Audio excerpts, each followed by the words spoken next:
So welcome to the show, Akash. For those of you who don't know Akash, Akash is a budding entrepreneur, and he is also an MTech student at IIT Madras. I will let Akash to do a more formal introduction to all of you. So and what he is up to currently. So Akash, why don't you take over? Yeah, thank you. Thank you so much. It's great to be here. Really excited to be on the show today. So I'm Akash. I'm doing a dual degree right now at IIT Madras. I did my BTech in engineering design. It's a mix of electrical and mechanical engineering with a strong focus on product design. I am also currently doing my MTech in data science. So I previously built a company called DeskLamp, which was a tool to help academic researchers collaborate on PDF documents and share insights with each other. The problem became super relevant during COVID when teams went remote and everything went online. And we got into Y Combinator with DeskLamp, ended up pivoting in the middle of the batch to what we're building now called Cluso. And Cluso essentially is a tool to help SaaS companies create content about their products in the form of video tutorials, help articles, as well as interactive tours, so that users never get confused on software products. That's a quick brief about my journey so far. Wonderful. I will actually ask you a little bit more about your company a little later, but to start off, let's actually rewind back a little. Can you tell us a little bit about how was your journey getting into IIT to begin with? Yeah, very 11th and 12th grade, and then getting into IIT, and how was your first year in college? I prepared for 2 years to get into IIT. I know a lot of people have been preparing for a longer period of time, probably from the 8th grade, sometimes even 6th grade, but I really believe that 2 years is enough to prepare. Those 2 years were very intensive. So I just basically wake up at like 5 in the morning and study all the way till night, and then repeat the same schedule every single day pretty much. And it's a very tough grind, but it's definitely worth it, I would say. The big benefit of getting into IIT, I do believe, is the peer group that you find in the college, in terms of the kinds of people that you can become friends with, the kinds of professors that you meet, and that's just what makes it definitely worth it to prepare for those 2 years and get into college. My first year was just a very explorative year, I'd say. I would try so many different things. So I would try a lot of extracurricular activities. I would play sports. I play tennis. I would also spend time on technical projects. I built drones in my first year. So that's when I was able to explore all of the different things that the campus had to offer. And one thing that I really loved was entrepreneurship, building products and selling it to customers. And that's kind of how I got started in my journey. And the next few years of college, I was just completely focused on that. So, for those of our audience who don't know what entrepreneurship is, can you just explain what entrepreneurship is and how is it relevant in today's world? Oh yeah, so entrepreneurship basically means starting a company of your own, essentially. So typically the process involves finding some problem that some people are facing, and then building a solution for those people who are facing that problem. And I think it's super relevant. There are so many different things just to make people more productive, just to solve all of the different problems that society is facing. The world needs more entrepreneurs to build different products, solve for different needs, whether it's for consumers or whether it's for businesses.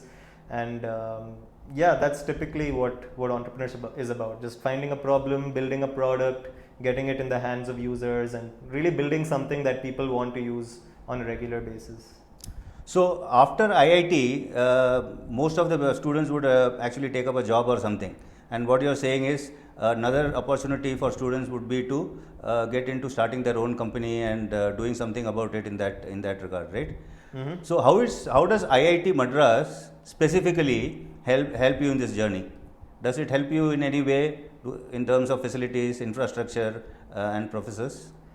So I actually got into entrepreneurship primarily after doing a course in IIT about entrepreneurship. That was really the first introduction that I had into thinking about problems and then trying to build something that customers actually wanted. So that was really the first experience that I had. The course was taught by a Professor Satya, who was really a great prof and who has kind of been with me over the last 2-3 years while I was still in college. So Professor Satya also runs an incubation cell at IITM called Nirman, where students who have ideas can like go there, and they give like an office space for you to work out of. So you can work on your startup in the office space alongside other people who are also working on their startups. It's really a great environment. And a lot of my good friends that I made in college are from Nirman. We would spend a lot of time brainstorming about our different ideas and what we were working on, giving tips to each other. So that's really been super helpful. They do give some initial funding to help you get started on the project. Whether you're building a software application, they give you like AWS credits so that you can build software, use those services. Or if you're building hardware, also IITM of course has a lot of facilities, manufacturing labs, research labs, where there's a lot of professors with different with expertise in different areas who can really help you figure out exactly what you want to do. So, do you by any chance know if other IITs are also encouraging this? Specifically, do you know of any IITs like IIT Bombay or IIT Kanpur which also encourages entrepreneurship? I know BITS Pilani also encourages entrepreneurship a lot. Mm-hmm. What about other IITs? Yeah. BITS of course is definitely, I think, doing a great job in like encouraging people to start up, and they do have this program that allows you to take a gap year where you can just build your startup and not worry about grades. But I think other IITs are also doing a good job now.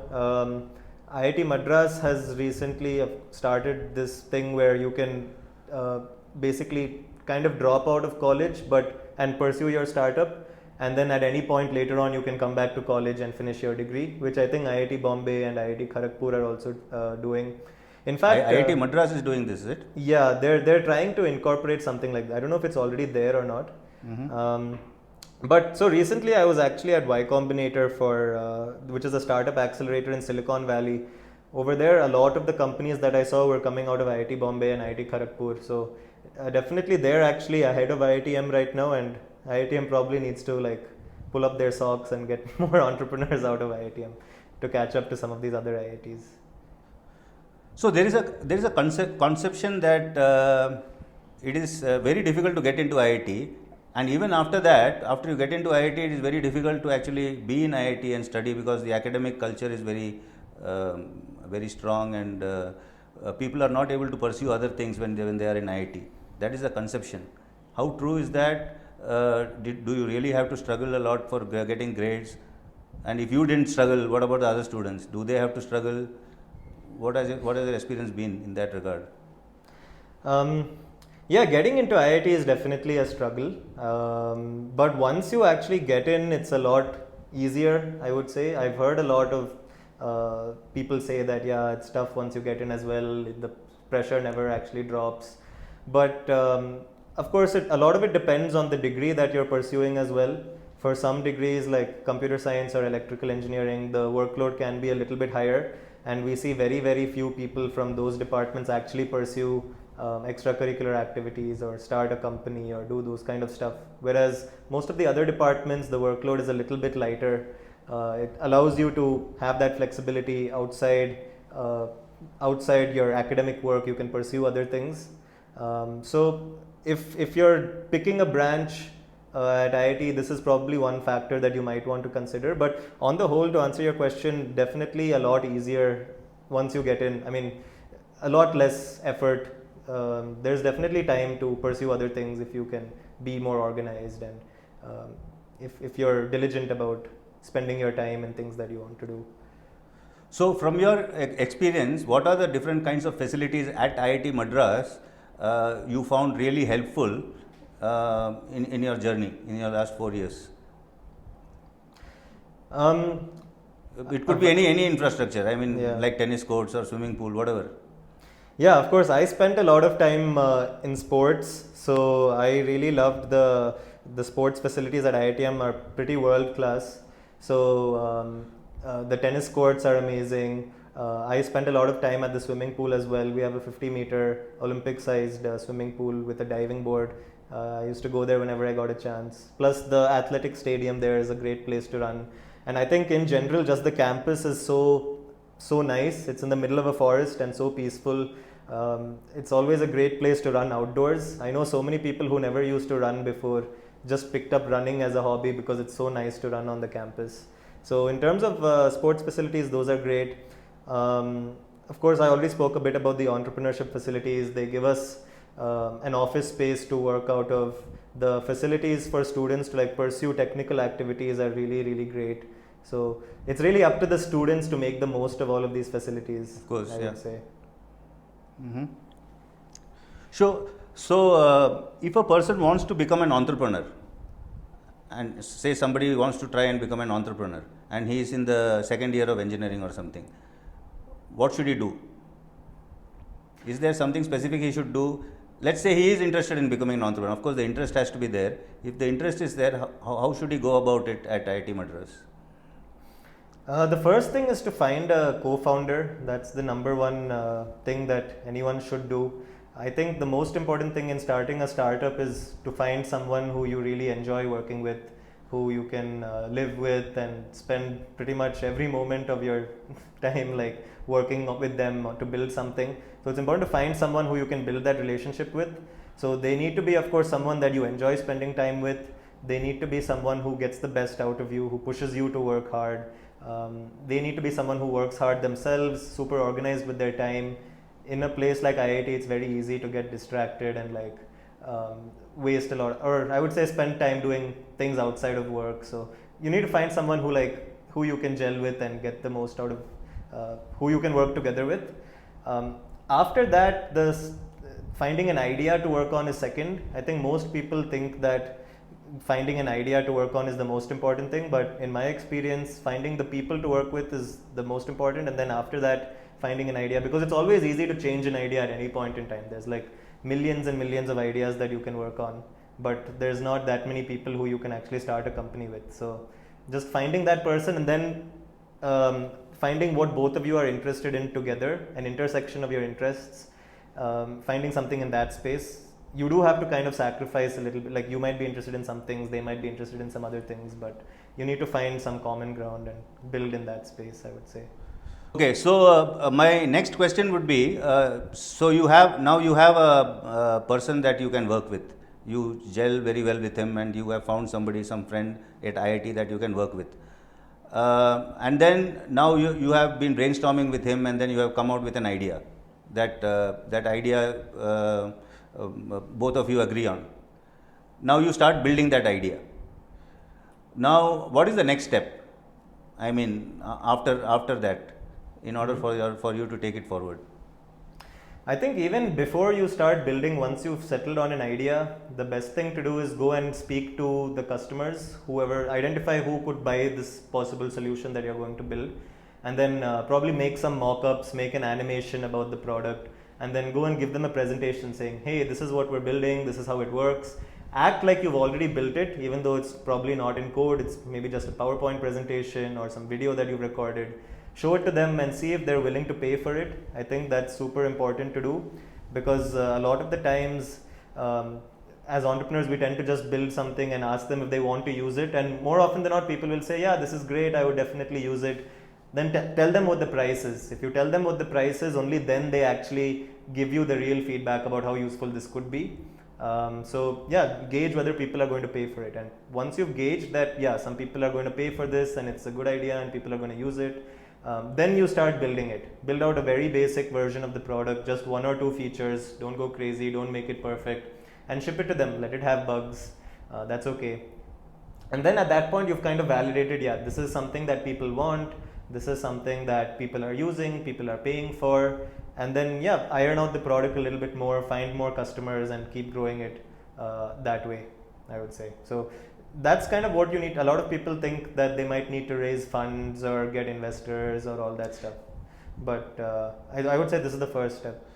See, when you are in IIT and you are thinking of an idea, then the people whom you are going to talk to see if they are going to pay for it is limited, right? So how is it possible that you will actually get an answer to that question, whether people will be able to pay for that idea or not, unless that idea is something which is like educational, something that people want. Like for example, if you like one of the products that you built was desk lamp, which we can talk about a little later. The desk lamp is something that, if you ask me, I'll say I can pay for it, or some student can say he can pay for it. But if it is, let's say if it's something for the government of India or something, your idea is not limited to that result set. How is it possible for you to say if people will pay for it? And you have to get a good number of people who will pay for it, right? Before you start building it, how will you get that good number of people who will be ready and willing to pay for it? Yeah, that is probably one disadvantage of starting a company as a student. Your exposure to people is very limited to other students or professors or academicians, and that's kind of where our first startup also, what we built was a tool to help students and professors read academic documents better, because of course we were influenced by the people around us in IIT. And the mistake that we made there was we built out the product, we got some people to use it, but we never really gauged whether anybody would want to pay for this or not. And we built out over the course of 1.5 years, built out a really solid product, built out all the features, got a good number of users, and then discovered it's time to graduate, discovered that we needed to start. Can you tell us something about that product that you built? Yeah, so Desk Lamp, essentially what happened is during COVID, everyone went remote. Nobody. No, let's rewind it a bit further. Let's talk about the first try at entrepreneurship that you did. You started something with drones, right? Yeah. Okay, let's start from there. Yeah. So in IITM, there's a strong culture of building deep tech. There's a very strong culture of aerospace companies coming out of IITM these days. Companies like the E-Plane company, Agnicool, Galaxy. So there are so many actually space tech and aerospace companies coming out of the campus. And I was super inspired to see all of these different kinds of products, and I wanted to see if I could participate in one of these. And one of the products that one of the teams was building was a drone to spray pesticides intelligently on farms. And I thought this was a good opportunity for me in my first year. I was just excited to try something new. For 2 years I had spent studying theoretical subjects without really doing any practical engineering. So I basically got in touch with them, told them I wanted to join, and they were just a team of 2 people at that point, and I was the 3rd member of the team. And we were essentially working to build this drone for the Inter-IIT Tech Competition, which is where all of the different IITs come together and like compete building different products. So we built out the product, essentially tested it on a few farms, and then saw that it was working nicely. And we also presented it to the government of India. They liked it and gave us a 10 lakh rupee grant. And that's kind of how our journey started. Eventually it was kind of acqui-hired by the E-Plane company, which is another, I mentioned, aerospace company that came out of IITM. So that was my first foray into building something. And And after that came Desk Lamp. Desk Lamp came a while after, maybe a year after that. During the COVID During times. COVID, Mm-hmm. Okay. So that essentially, we in college, like typically everything that you read is going to be digital, completely digital. Nobody really reads physical books or physical lecture notes or any of that stuff like how you used to do it in school. Everything is just digital. So during COVID, that paradigm became even more prominent. Even class notes, lectures, everything was completely digital. So we thought that the experience that we had actually learning from digital PDF documents wasn't great. It was difficult for us to, for example, do very simple things like even flip back and forth between pages of textbooks. Sometimes when we're practicing problems, we wouldn't know which problems we solved earlier, which ones were tough that we want to revisit. And sometimes how these books are structured is the questions will be in some page and the solutions will be all the way at the end. And in the PDF, it's very difficult to keep scrolling up and down between pages. So we built a software to help students and professors consume PDF documents better. Essentially, you can think of it as like Adobe Acrobat plus Google Docs in one, where you can kind of make notes on what you're reading, link ideas across pages. And also we try to make the digital reading experience as close to a physical book as possible. So flipping between pages and saving bookmarks and stuff was super easy. So that's the first product. That's what Desk Lamp essentially was. Yeah, so I would like to tell you that I have used Desk Lamp and I found it very useful. It is a great product. So that's what makes me wonder, why should you actually ask for funding? can't you offer a product, this kind of a product for free? Why do you need? I mean, I mean, you should ask for funding because you have to continue for 2-3 years. Why can't investors fund a product which is not really monetized right from the beginning? Maybe it will get monetized after 3 years or 4 years or something. Because desk lamp is a great product. There is a very good chance that it will get monetized in the future. So, what is the reason for asking for funding? What is the reason that investors are saying that you need to monetize your product as soon as possible? So the thing is, you need to know the path to monetization as soon as, even if you're not monetizing it right away, you should know how exactly you're going to monetize it in the future, what that business model is. For most free products, that tends to be ads. For a product like Desk Lamp, we felt like putting ads in between wouldn't really help because it's a productivity tool to help people study and help teachers teach and all that kind of stuff. So ads didn't make sense. And so what we kind of did was we presented essentially a really futuristic version of Desk Lamp to a lot of different research labs and professors at different universities around the world. Without even building all the features, we would just go and tell them these are all the features, even though many of the features were not there. And it wasn't, the amounts that they were willing to pay were quite less, and even the people who found it super useful weren't ready to pay a lot. So that's why it's important to like find a customer segment that not only finds it useful but is also willing to pay a large amount of money. And like students and professors and teachers, they typically don't have huge amounts of money that they're willing to pay for a product like Desk Lamp. So it could be great as like a maybe multi-million-dollar company, but we wanted to be a lot more ambitious and try to build $1 billion company. So that's kind of when we decided that yeah, we should probably build something that has a lot more market opportunity and solves for something that people will pay a bigger ticket size for. So initially you went into a lot of competitions with Desk Lamp and you got a lot of money, right? You got some amount of money and you could really continue with Desk Lamp. And then you won this competition with Y Combinator, right? So why don't you say a little bit about what Y Combinator is? Y Combinator is basically an accelerator, a startup accelerator. They're based in Silicon Valley in California. So what is an accelerator? An accelerator is basically, they're kind of like an investor. So they give you funding and they take some equity in your company, but they also work very closely with you for, usually it's about 3 to 4 months. And they really work with you to like help you find customers, help you settle on the right idea, help you grow out the product, and help you get the next investment round also. So that's they actually pioneered the concept of an accelerator. They invented startup accelerators as a concept, and then now there are like thousands and thousands of startup accelerators around the world, out of which Y Combinator is the best.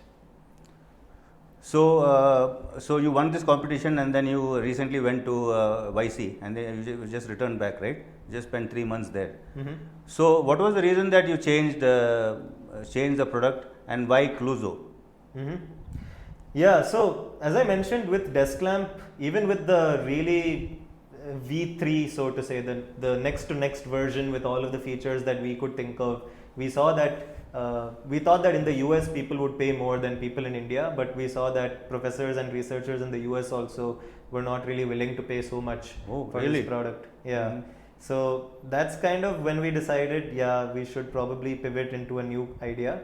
And we just sat down and thought of all basically where we started was we wanted to build a product for a segment that could pay more. And a lot of companies in Silicon Valley are targeting software teams. Those are segments that really pay a lot more for software. So we thought, okay, what are the different products that we could build for software companies? And we just dug deep into all of the problems that we were facing when we were building Desk Lamp before this. And one of the problems that we were facing with Desk Lamp is people had a hard time actually understanding how to use our product. So we would see in the analytics that some people would spend like sometimes even 10 hours every single day reading on our app, whereas their teammates would try the app for 5 minutes and then just leave. And the reason for that is they couldn't understand how to use the product, couldn't discover what the new features we had to offer were. And we didn't really have so much time to like sit on Zoom meetings, answer messages, answer emails with all of these people constantly. And even though we wanted to, it was difficult for us to basically do that. So Now with Cluso, we're building a product that helps software teams of any size educate their users on how to use their product and also guide them proactively. So as a user is using a software product, we can kind of tell if they're not using some important features, we can suggest to them saying, hey, these are some features that you should be using. Or if they've tried out some feature and ideally the next step is to use another feature, we can like tell them, guide them through their, as they're using the product and make sure that no one is ever confused on a software product. And we're doing a lot of this using AI so that software teams don't have to hire a lot of people to create content or sit on top of their customers and spend a lot of their time. Everything is managed automatically. So you are saying that did you approach customers for Cluso and you got customers and that's why you started building it, or did you start building it and after that you reached a certain stage and then you got customers for Cluso? So what we did was we basically created a PowerPoint presentation, like an animation of how Cluso works using PowerPoint. So essentially we would first think about who is an ideal customer for Cluso. So let's say a company, there's this one product that is basically a financial accounting platform. So we would take screenshots of that product and put it up on PowerPoint and then create animations saying, oh, how Cluso would basically guide a user and suggest to them features. And if a user was ever confused on that product, they can search for like, how do I add my last tax statement into this platform? And then we would have an animation walking them through the product. And it was all created on PowerPoint. So we didn't write any code or even use any animation software. We would just use normal PowerPoint animations. And then kind of recorded a video and then sent this video to the customer. And they were like amazed. They were like, wow, this is amazing. I want this. And they didn't know it was a PowerPoint. They thought it was an actual real product that we had built. And that's when we knew that, oh, these guys actually like what we're building. They got on a meeting with us. We told them that, yeah, this is how much it costs. And they were like, yeah, I would be willing to pay that much. And that's when we decided, okay, yeah, like we basically just asked them, so which of these features are most important to you to start with? And then we would build those features first. And that's how we started building the product and giving it to them. So now you are in the 5th year, right? And I guess you are going to go back to IIT and complete your MTech, and you are going to give your presentation project and all that. And after that, you are going to work on Cluso full time, right? Yeah. So that's a great journey that you have shared with all of us. I think it's wonderful that students these days are thinking about entrepreneurship. And anything you would like to add to our audience about what the thought process should be, or anything to the students basically? Mm-hmm. I think, yeah, if you're a student, just don't think too much about the risks of entrepreneurship. Like, just try it. Like, I think now is the best time to do it, right after college. You don't have too many other commitments to worry about. It's a great time to just build something, see if you like the journey, and if you enjoy it, great. If you don't, you've discovered something new about yourself and you can always go back to getting a job later.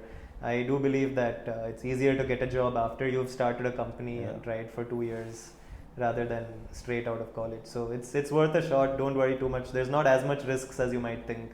And yeah, that's basically, I would encourage more people to look for problems around them and try to build solutions to help customers. So that was a wonderful conversation we had, Akash, where we talked about how the journey is to get into IIT, and your 5 years at IIT, and now you are in the 5th year, and how you actually have started your own company, and you have gone to the US and come back, and you have some kind of funding from Combinator to take your journey forward. So that is a great place to be in actually after coming out of college. And I hope a lot of the students who are watching this video will get some ideas about how to take their career forward, because one aspect of doing it is you can join some company and work there like we all did. But now there are more opportunities available, and where you can actually start your own company, because you can get a lot of funding from outside also. During the earlier years, the only kind of funding that I was aware of was through banks, where you can get a loan. So that scenario has changed, and it's really heartening to see that people are taking advantage of it and trying to create something for the country as well as the world. So thanks a lot for your time, Akash, and congratulations, and all the best for your future journey.